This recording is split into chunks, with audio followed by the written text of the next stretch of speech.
Good evening and welcome to episode 72 or 70 something, I think it's 72, of Red True Diaries. And wow, it's been quite a week. Today's episode is about making your dreams, our dreams, my dreams, people's dreams a reality. More often than not. Of course, we're going to have our failures. That's part of how it goes when testing out and exploring new things. But let me tell you, the wins, the rewards are just outstanding. So, or else many of us wouldn't even try. So my personal testimony today, especially for this past week, is why getting my license, why and how I went about getting my driver's license. So, I'll be 39 in a few months, and I didn't get my driver's license until last year at 37 years old. I had made 3 prior attempts. I had my permit, I don't know, probably at least 4 or 5 times, and I took the actual driver's test 3 times. And it wasn't until the 4th time that I took it, I found out that the testing center where I was taking my test was notorious for being extremely hard and difficult for people to pass.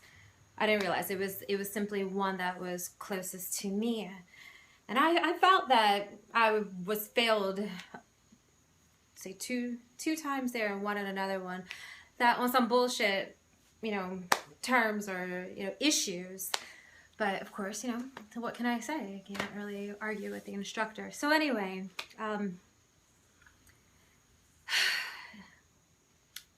constantly pursuing my license over the years.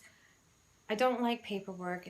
I don't like planning things, say 6 weeks in advance, or at least I didn't. I've definitely become a lot better at those things because that is how I get a lot of things done, is despite liking it or not.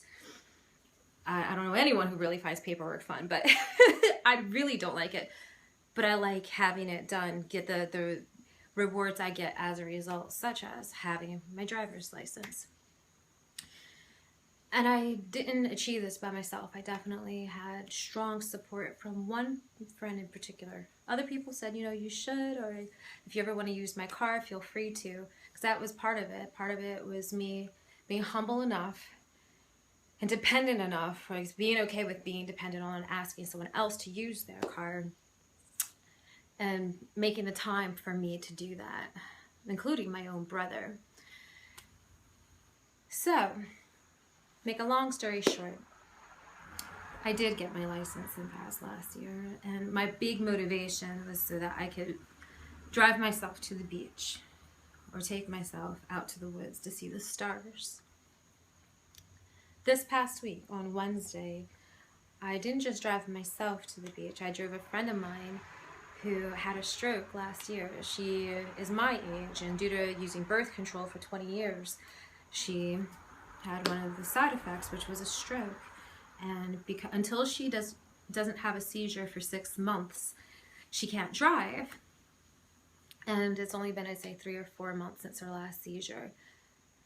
And it felt so good to be able to be someone who could pick her up and take her to the ocean, which she loves and I love.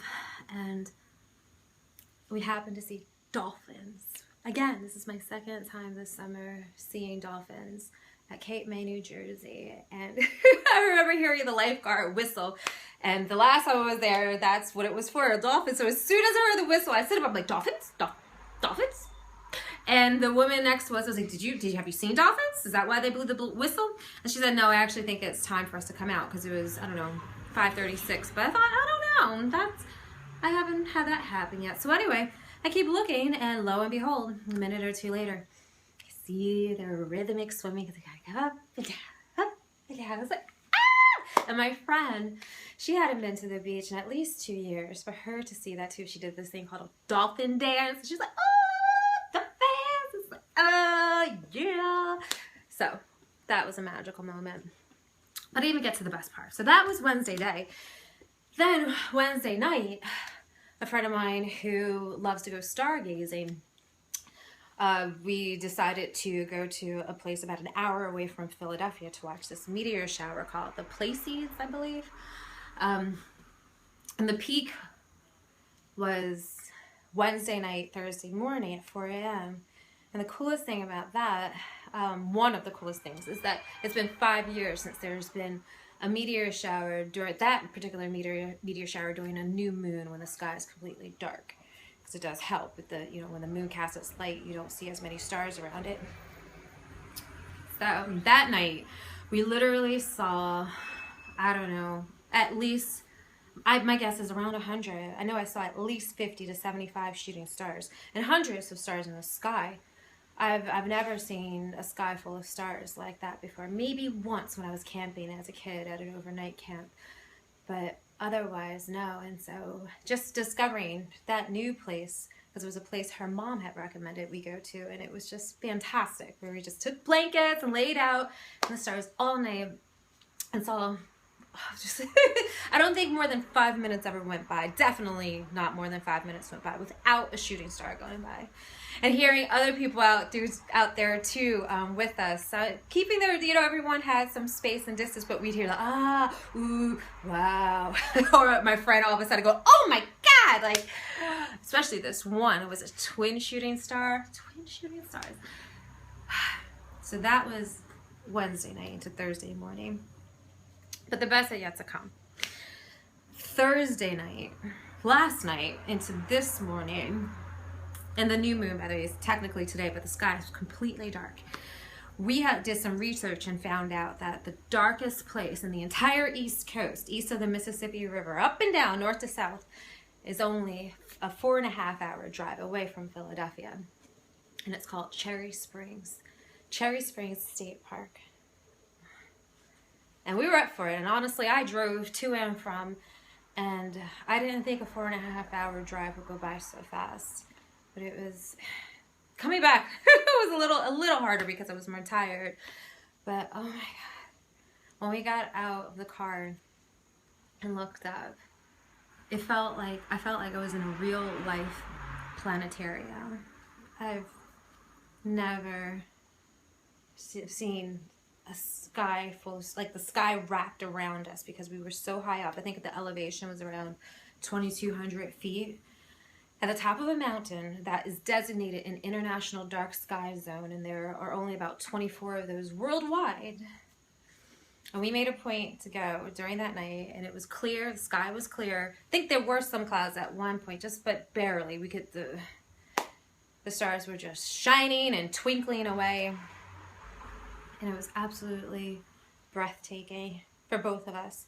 She's been stargazing since she was a teenager and would go with a lot of friends. And she said this was the best, the most shooting stars she's ever seen, and the best shooting stars she's ever seen in her life. And honestly, this is only my second time specifically going stargazing, and I'm hooked. This is something I definitely am going to do more often. And as I realized today coming back, that, wow, this was something that motivated me to get my license and to buy a car so that I could do this for myself, and making, a year later, making this dream come true, to where I didn't just talk about it, but I'm going to the beach regularly. Like I'm losing count as to how many times I've gone to the beach this year, at least 5 or so, because I'll just go up for the day and listen to the ocean, watch the sunset, just feel the peace that is there.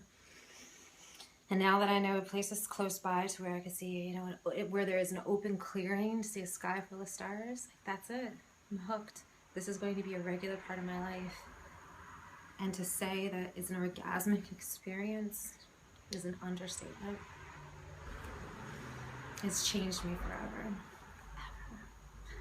It's like finding the yin to the yang in terms of loving the daytime in nature and being out in it, and then seeing this complement and such beauty at night. Woo! So that's my testimony, and pursuing your dreams and doing whatever it takes. Just keep trying. Don't give up. There's nothing like it. So, thank you for watching and listening. May you have a wonderful time exploring. And if you watch this tonight, the new moon, there's a new moon, which where the moon is darkest, but metaphorically, inwardly, spiritually speaking, it's a time of reflection. The new moon is in Leo, and the moon itself is between Venus and the sun. And it's a time to reflect on our heart and what's important to us, and love itself, and how can we be more loving to ourselves as well as to other people. So. Enjoy. I love you.